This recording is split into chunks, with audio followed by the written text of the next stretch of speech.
This is a Let's Talk Church Safety and Security microsode with your host, Paul Buckner. Good morning, sheepdogs. So, got a fun day ahead of me, doing some IT work and gonna shoot video for a client. Yes, I am on my bumpy road. And was thinking over the last couple of days, sometimes you need, and of course me and my pithy punny slogans and sayings. One second. Does your confidence need a booster shot?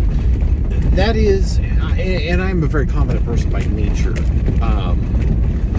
By the grace of God, I think we got this. That's just kind of how I roll. But you start wondering about things if you're not practicing something. I haven't been a practicing martial artist in years. I have not done all of the medical training that I want to do. Not by far. I wish that I could download James and Aaron Hanna's brains, and I've got a few instructors that I wish I could put a data chip in. I know Kung Fu, but we got to do what we got to do, right? We got to take it in those chunks that we can get it. And so 2 or 3 things that happened to me recently that reminded me that I'm on the path. So I've talked about it, I've joked about it in a couple of prior videos, but I went to a friend of mine's private range, kind of a last hurrah. He's shooting, wanting to do some shooting, and come to find out, wanting to do some force-on-force training, not training so much as practice. And he's leveled up his skills recently, and he is honestly a better fighter than I am, by far. And so one thing being another, we go there, and there's a gentleman that used to be a contractor. He ex-military, did some things. I've known him for years, now ex-law enforcement, happily retired. And there was a time he shot circles around me. I've leveled up.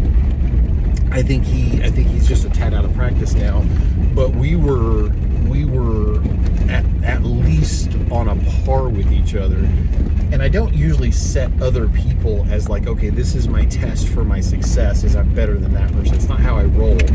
But I realized that even though over the last year I have not taken as many training classes as I want, and I've started to miss them, I'm going through withdrawals, but I haven't been able to take as many firearm training classes specifically as I want. I realized that I was actually shooting pretty well. The only thing that I think I might have just slipped a little bit on is speed, just a smidge, and that's completely fixable. And speed coming out of the holster, and of course that's kind of important. Accuracy is more important than speed, but you get the two together and you got something going on. And maybe I lost a step that a couple of practices on a Saturday would fix on my long range shooting with my sidearm. I was actually shooting, and I didn't even think about it until I was doing it. They set up the carbine distance, and this is how far we're going to shoot carbine. And I didn't even think about it. I walked up next to the guys shooting their high-powered rifles, and I was shooting my handgun at the same distance.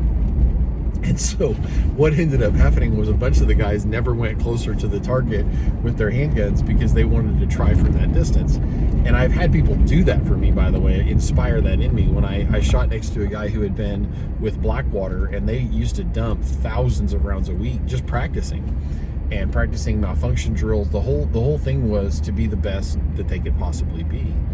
And so several guys started shooting from the distance I was shooting at, and then were surprised they could hit.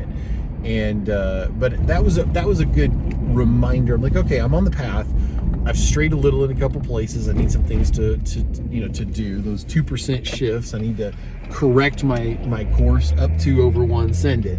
And that was that was good. And then when this young pup wanted to do some force on force, I really being honest and transparent, I've kind of been down about my physical fitness since I had the Bovid back in July, because I lost so much muscle, and it's frustrating, and it can be depressing. And so I have worked out some, but not the way that I did before.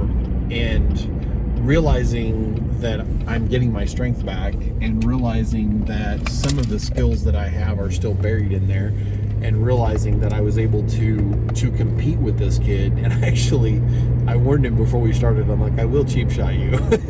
I'm not going to play nice. And I got him down, and I've got some bruises to prove it, but it reminded me. I was telling my wife this morning, I said, I think I needed that probably as much as he did, because, you know, he was just wanting to blow off some steam, and I was the one that would engage him. And it has done nothing to hurt our friendship.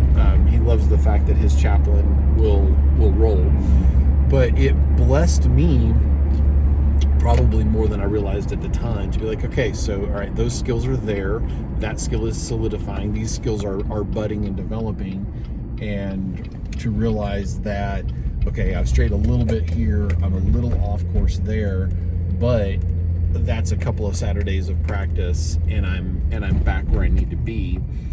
That was good for Paul. I needed that, and I needed it more than I realized.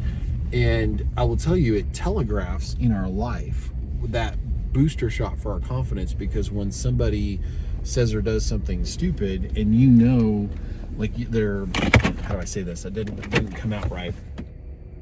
Something bad's potentially happening, and you know that you can reach that bad guy from where you're at, or you know that if you have to, you've got the hand skills. There's a confidence there to be like, listen, we don't want anything bad to happen here, brother. What's going on? Why is this going on? And what can I do to help? And that makes for a much more confident church safety person. If you enjoyed this microsode, check out the video and audio versions of the Let's Talk Church Safety and Security podcast.